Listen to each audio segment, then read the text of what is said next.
नोहाई इलाके में टावर से मुनसर जाग गई।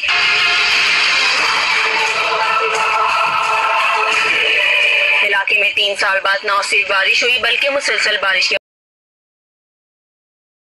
बारिश तक नहीं था। माल बिल्कुल जो मर रहा था, तावान था, माल के खाने के लिए कोई शय नहीं थी।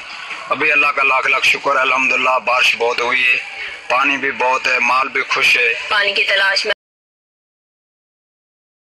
अपने हैं क्योंकि रोई के टोबे पानी से भर गए हैं। पहले इधर खुशखुशाली थी, 3-4 साल कुछ भी नहीं था। अभी अल्हम्दुलिल्लाह बहुत बारिश हुई है इधर चुलिस्तान में, रोई में।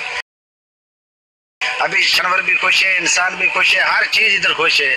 अभी अल्हम्दुलिल्लाह फसल भी अच्छा है, रोई में बहुत घास उगा हुआ है। जबकि बारिश के बारिश